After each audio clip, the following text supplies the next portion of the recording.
Radio Vitoria. Zorionak eta urte berrion.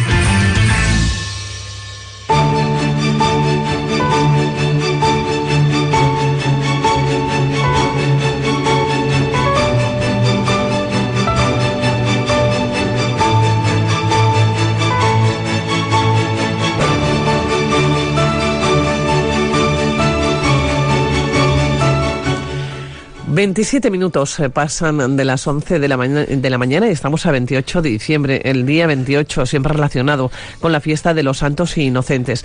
¿Les apetece conocer algo más sobre los orígenes de esta fiesta? Porque es importante, fiesta en el calendario religioso, pero sin embargo en la actualidad casi nadie conoce, salvo por las famosas inocentadas, que tengo la sensación, Ismael García, nuestro arqueólogo particular, ¿cómo estás, Ismael? Que cada vez incluso hacemos menos inocentadas. Pues probablemente. Yo desde luego no soy muy de las inocentadas. Hacerlas, recibirlas, alguna que otra cae. Tampoco. Alguna que otra cae. Sí, lo cierto es que pues es una fiesta, salvo por el tema de las inocentadas, poco conocidas. Y si nos centramos en la cuestión vitoriana... Sí, o en pues, el tema histórico. Yo no sé si se sabe si se intercambiaban inocentadas los vitorianos, por ejemplo, de la Edad Media.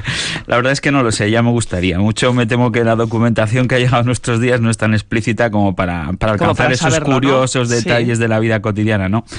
Lo que sí es que sé es que el ayuntamiento efectivamente tenía el día 28 de diciembre como una de las más de casi 60 fiestas de guardar de su calendario oficial. Sí, no me mires así, 60 fiestas. Al menos eso es lo que consta en el libro de acuerdos del Concejo del año 1483. Pero bueno, estamos hablando de casi 60 fiestas, pero los domingos eran considerados fiestas. ¿Entraban no entraban dentro de estos 60. Esto era aparte de domingos. ¿Aparte de domingos? ¿Y sábados? No, sábados se trabajaba. Claro, sábados 60 fiestas aparte de los domingos. Sí, bueno, entonces ya parece menos, ¿no? Ya parece menos, claro. Bueno, pues como decíamos, la fiesta de los Santos Inocentes era lógicamente una de las importantes del año y sobre todo pues ya del final del año, ¿no? Era uno de esos días entonces en los que no se trabajaba. Muy probablemente sí, al menos una parte del día posiblemente sí se trabajaba, aunque lo que sí podemos asegurar es que tendrían lugar las correspondientes misas y celebraciones religiosas, particularmente en la iglesia de Santa María, si tenemos cuenta que en ella llegó a fundarse incluso una capilla bajo la advocación de los Santos Inocentes. Esta capilla fue establecida entre los años 1571 y 1576 por mandato del canónigo Diego González de Otaza y en la actualidad aún se conserva, aunque es difícil que los visitantes de la catedral aprecien o perciban su existencia. Claro, porque ¿cuál es la razón de que pase tan desapercibida? Bueno, la principal es que no tiene un hueco o edificio propio como el resto de capillas, que suelen estar abiertas en las paredes laterales de las iglesias. Hoy es difícil de imaginar, sobre todo en templos transformados como nuestra catedral, pero antiguamente cualquier rincón de una iglesia podría convertirse en una capilla simplemente colocando ahí un retablo. Y este es un poco el caso de la capilla de los Santos Inocentes, ya que era una capilla situada entre dos pilares, en un espacio hueco. Sí, las características de este tipo de capillas. Pues estas capillas entre pilares tenían un pequeño retablo situado en el pilar más próximo al altar y un banco en el pilar más alejado para que los patronos de la capilla pudieran sentarse para seguir la misa, ¿no?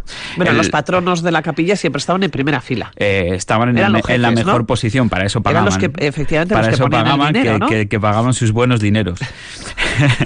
El suelo que separaba ambos pilares era el hueco donde los miembros de la familia patrocinadora solían enterrarse. En el caso de la capilla de los Santos Inocentes, el único signo que se conserva hoy día de los patronos está en el pilar delantero y se trata de un escudo heráldico, el escudo heráldico de don Nicasio Velasco y Álava, que sucedió en el patronato al fundador original. Pero estaba pensando que no solamente se sentaban en la primera fila, sino que también se enterraban allá. Exactamente, normalmente pagaban, pero en aquella época, como en algunos programas hace algunos programas creo que ya comentamos, la gente solía seguir la misa sobre las tumbas de sus antepasados, desde el lugar donde se enterraba la gente. Sería bastante inviable hoy en día. Que hubiera patronos, ¿no? Determinados lugares, determinadas capillas. Hombre, hoy en día no se concibe, pero desde luego era una de las piezas claves para el mantenimiento de los templos, ¿no? Entonces, hoy día por eso muchos templos antiguos son difíciles de mantener, porque falta esta figura, digamos, del patrono, que era un poco el kit de la cuestión en aquellos tiempos medievales. Pero para eso había que tener mucho dinero, y quizás ahora no existen. Mucho dinero y ser muy creyente. Eran patrones la gente que tenía mucho dinero y tenía las mejores capillas, pero también la gente más modesta procuraba por lo menos quizás en zonas menos importantes del templo, pero procuraban tener su rincón y hacer su aportación. Ismael, esto también era una cuestión de estatus social, ¿no? Sí, por supuesto.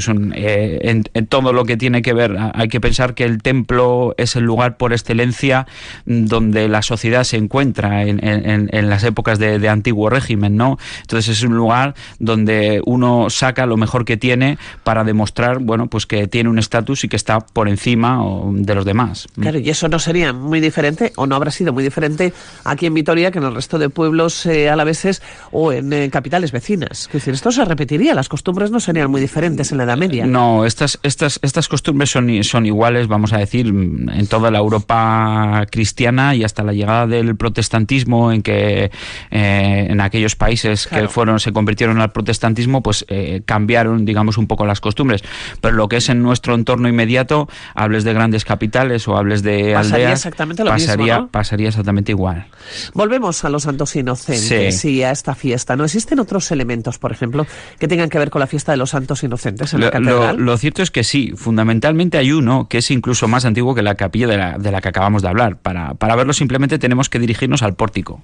Allí, en el tímpano de la portada central, podemos ver representada, como si de un cómic se tratase, la vida de la Virgen María desde el momento del nacimiento de Jesucristo hasta su muerte o dormición. Pues bien, de las tres franjas en que se divide el tímpano, en el extremo derecho, en la inferior, en el extremo derecho, detrás de otras escenas más conocidas de la infancia de Cristo, como puedan ser la adoración de los reyes o la presentación del niño en el templo, está la escena conocida como la matanza de los Santos Inocentes. Es una escena muy pequeñita, pero ahí está.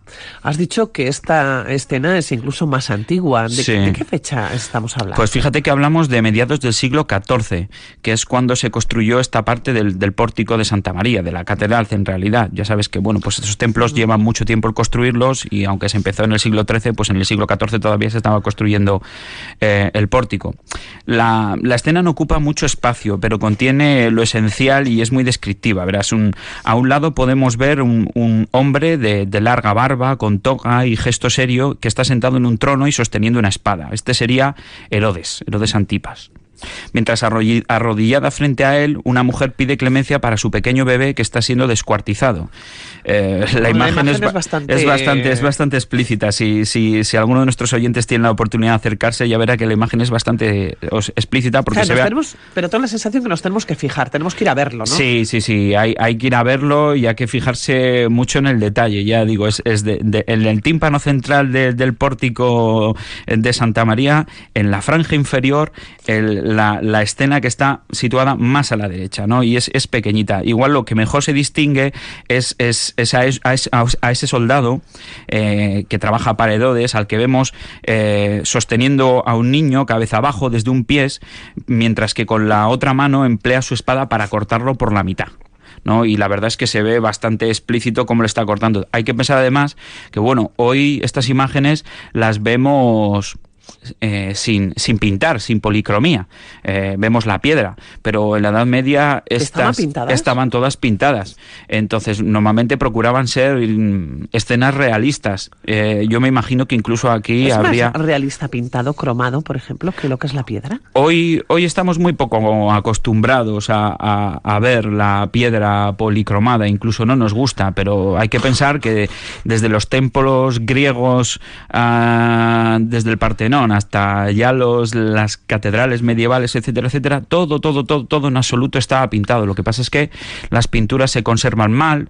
Hay templos donde se conserva. La gente tendrá en mente, por ejemplo, el pórtico de Santa María de la Guardia, Santa María de los Reyes. Ese conserva sus policromías. Pórtico. Pues este sería el de Santa María de Vitoria. Tenía unas policromías igual, que harían que las escenas serían todavía más reales. Oye, ¿te has encontrado, por ejemplo, estas escenas de este episodio de la matanza de los inocentes, de este episodio bíblico? ¿Te las has encontrado en muchos sitios? Bueno, suele ser bastante frecuente en los pórticos en los que en el tímpano se narra la vida de la Virgen o la vida de Jesucristo, que es de hecho, ¿no?, lo habitual. Sí. Lo que sucede es que mientras que hay escenas que son, pues, imprescindibles, vamos a decir, y que todos los escultores, a la hora de escoger un poco cuáles son las escenas que se representan, siempre escogen esa, como pueda ser, por ejemplo, la Epifanía, vamos, la presentación, los reyes, etcétera, etcétera, la matanza de los santos inocentes no es tan frecuente. Sí que la encuentras en algunos pórticos, pero no es tan frecuente como puedan ser otras, ¿no? Por eso es interesante el particular de decir que en Santa María de Vitoria aparece esta pequeña escena. Posiblemente tiene que ver con que ya en aquella época, en el interior de la iglesia, existía una capilla con esa advocación, o que esa advocación tenía una cierta importancia, esta fiesta tenía una cierta importancia en la Vitoria de aquella época. Claro, es curioso y estamos todo el rato haciendo referencia a este episodio bíblico de la matanza de los inocentes. Sí. Yo imagino que todas las personas que nos están escuchando sabrán, entiendo. Ya. Sí, pero bueno, podemos hacer un pequeño recordatorio, ¿no? La matanza de los inocentes es un relato que no todos los evangelios del Nuevo Testamento recogen. En realidad, solo el Testamento de Mateo se habla de él. Según este evangelista, Herodes el Grande, que era un gobernador puesto por los romanos para gobernar tanto a Judea como los territorios limítrofes que hoy día más o menos diríamos se engloban dentro de Israel, conocía una antigua profecía de Jeremías que hablaba de la llegada de un nuevo Mesías y tenía miedo, en definitiva, de que éste le arrebatase el poder. Qué poco cambiamos, ¿eh? El poder es lo importante. El poder es el poder, ¿no? En consecuencia, cuando a su paso por Jerusalén los Reyes Magos dejan tras de sí el rumor de que Jesucristo ha nacido en Belén, Herodes ordena a sus soldados que maten a todos los niños de la localidad menores de 2 años, ¿no? Claro, pero si Herodes sabía que Jesús estaba en Belén, ¿por qué no buscaron al niño en Belén? Bueno, lo cierto es que en los relatos bíblicos a veces la lógica, o mejor dicho, nuestra lógica, no funciona demasiado bien. Yo no soy especialista en estos textos, pero se supone, por un lado, que la pista de la estrella solo saben seguirla los propios Reyes Magos, que son quienes conocen su importancia, mientras que, por otro lado, al parecer Herodes solo tenía el dato genérico de que el nacimiento había sido en Belén, pero no sabía en el seno de qué familia había tenido lugar. En cualquier caso, después de librarse de la matanza, Jesús, María y José siguieron camino hacia Egipto, donde huyeron hasta que, pasado un tiempo, murió Herodes y pudieron volver. Bueno, ya para finalizar por hoy, ¿cómo hemos llegado a la matanza de los inocentes? Que no parece cosa de broma, ¿no? A las inocentadas. Sí, es decir, sí. Lo que ha dado de sí. Sí, pues esto es bastante curioso. Yo pensaba que lo inocentada era algo como muy reciente y parece todo lo contrario, sino que el tema de las inocentadas es más antiguo que la propia implantación del cristianismo. Sí. Tiene su lógica. Tiene que ver con que en la Edad Media, cuando todavía las costumbres y festividades cristianas seguían muy contaminadas por las tradiciones más antiguas de origen remoto y pagano, en esta línea resulta que el cristianismo medieval conservó su propia versión de una curiosa fiesta dedicada al dios Saturno que celebraban los romanos. Esa fiesta se denominaba las Libertades de Diciembre y era un alegre festival de invierno durante el cual amos y siervos intercambiaban sus papeles. Las leyes se relajaban. Oye, los siervos ahí se tenían que poner las botas. Bueno, yo no me puedo imaginar muy bien exactamente cómo podían ser estas fiestas. Un día en el que el siervo se convertía en el amo. Podías hacer lo que quieres. ¿De un amo? Que fuera malo. Sí. ¿Cómo sería el siervo? Sí, pues ese es un poco el origen, ese es un poco el origen de esta fiesta. Las inocentadas vienen ya de este día de libertad que se daban los romanos, que era un poco como el mundo al revés, ¿no? Y entonces, digamos que cuando llegó el momento del cristianismo, se superpuso esta fecha, que tampoco se sabe exactamente cuándo fue de día, el día que fue la matanza de los inocentes, pues se puso este día 28 y se superpuso esta fiesta a la fiesta pagana, exactamente. Y ahí hasta hoy día. Bueno, pues tremendamente interesante. Quizás otro día podemos hablar, o podríamos volver a hablar, ¿no?, de otras costumbres paganas que se conservan hoy en día. Bastante, que de alguna manera sería interesante. Sí, y se han dado la mano quizás con festividades religiosas. Pues es que realmente son muchas costumbres que hoy creemos que son cristianas, que nos llaman la atención por su curiosidad, pues realmente es que tienen siempre un trasfondo pagano. La más conocida seguramente serán los carnavales, por ejemplo, pero hay otras muchas, ¿no? Y de esas tendremos oportunidad de hablar. Pues muy atentos, ya les hemos dado una serie de pinceladas, pero también recuerden dónde se tienen que acercar para ver precisamente, ¿no?, alguna escena de la matanza de los santos inocentes. Pues bueno, ahí es Santa María, la catedral. Y bueno, luego ya tenemos, si alguien quiere tener más noticias de estas curiosidades de Vitoria, tengo la página web www.historiadevitoria.com. Pues Ismael García, que nos vamos a despedir, que muchísimas gracias por estar aquí. Muy bien, Pilar, pues nada, estamos la próxima. Que te vaya muy bien. Agur. Agur.